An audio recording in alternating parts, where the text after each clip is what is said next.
ব্রিটেনের Birmingham university লাইব্রেরিতে ১৩৭০ বছরের আগের লেখা পবিত্র কোরআন পাওয়া গেছে। রেডিও কার্বন পরীক্ষায় নিশ্চিত করা হয়েছে কোরআনটি লেখার সময় মহানবী হযরত মুহাম্মদ সাল্লাল্লাহু আলাইহি ওয়াসাল্লাম জীবিত ছিলেন। মোয়াজ্জেম হোসেনের ডেস্ক রিপোর্ট।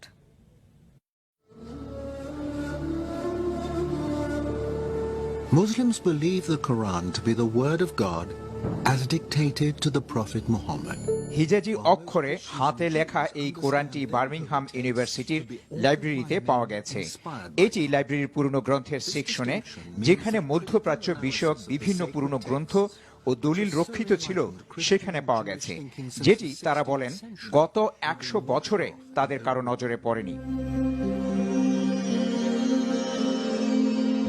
কোরআনটি লেখার সময় নির্ধারণ করা হয়েছে ৫৬৮ থেকে ৬৪৫ খ্রিস্টাব্দের মাঝামাঝি সময়গুলোতে, আর ৬৩২ খ্রিস্টাব্দে হযরত মুহাম্মদ সাল্লাল্লাহু আলাইহি ওয়াসাল্লাম ইন্তেকাল করেন।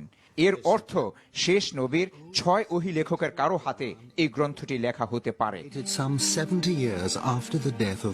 রেডিও কার্বন পরীক্ষাটি সম্পন্ন হয়েছে অক্সফোর্ড ইউনিভার্সিটির রেডিও কার্বন এক্সিলারেটর ইউনিটে।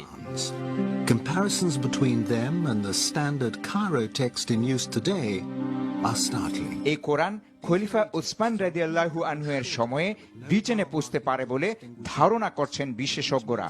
কোরআনটি লেখার জন্য ব্যবহার করা হয়েছে উটের ঘাড়ের চামড়া, পাথর স্লেট ও খেজুর পাতা।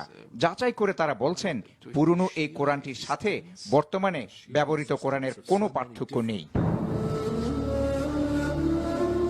ইসলামের প্রথম যুগে লেখা এই কোরআন পাওয়ায় উচ্ছ্বাস ও গর্ব প্রকাশ করেছেন বিশ্ববিদ্যালয় কর্মকর্তারা। সর্বসাধারণের দেখার জন্য শিগগিরই কোরআনটি নিয়ে একটি প্রদর্শনীর ব্যবস্থা করবেন বলে জানান তারা। Moazzem Hossain, Moazzem Hossain, NTV international desk.